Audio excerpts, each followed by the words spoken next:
Жапон халқының әрбір әрекетінің артында терең мағына жатыр. Мысалы, олар неге әр сыйлықты екі қолмен береді немесе алады? Бұл тек әдеп емес, ғасырлар бойы қалыптасқан мәдениет пен құрметтің нышаны. Сәлем достар, каналға қош келдіңіздер. Жапондар неге сыйлықты екі қолмен алатынын білгіңіз келсе, видеоны соңына шейін қараңыздар.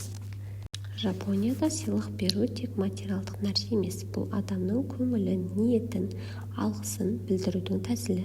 Сыйлықты қалай бересің, қалай қабылдайсың, сол арқылы сенің мәдениетің көрінеді.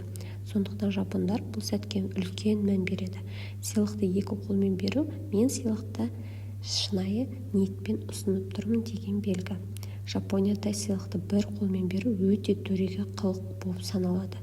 Бұл берген адамға немқұрайлы қарау, яғни сенің сыйлығың маған маңызды емес дегенді білдіреді. Ал екі қолмен беру керісінше құрмет пен ризашылықтың ең жоғарғы көрінісі. Бұл әдеттің тамыры Жапонияның самурай дәуіріне дейін барады. Сол кезде жауынгерлер мен ақ сүйектер өзара хат, сый, қару немесе шай ұсынып жатқанда, ол затты екі қолмен беру арқылы мен саған сенем деген белгіні көрсеткен. Сол дәстүр халыққа тарап ғасырлар өте күнделікті өмірдің бір бөлігіне айналған. Қазірде жапондар сыйлықты дәл солай екі қолмен алады.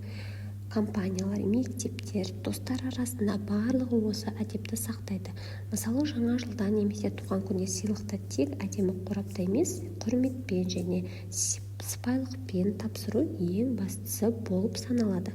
Жапон халқы үшін сыйлық жай зат емес, адамның жүрегінің бір бөлшегі. Сондықтан оны екі қолмен беру және алу сол жүрекке құрмет көрсету. Бұл ұсақ қимыл үлкен мағына береді. Құрмет, ризашылық және адамгершілік. Міне, көрдің бе, жапондар үшін сыйлық алу мен беру тек формалдылық емес, рухани мәдениеттің айнасы. Екі қолмен алу, мен сені құрметтеймін деген үнсіз, бірақ өте әсерлі белгі. Бәлкім біз де осындай әдептілікті өз өмірімізге енгізсек, адамдар арасындағы жылылық артар ма еді? Сіз қалай ойлайсыз осы туралы? Пікіріңізді төменде қалдырыңыздар. Видео ұнаса, видеоға лайк басып, арнаға жазылуды ұмытпаңыздар.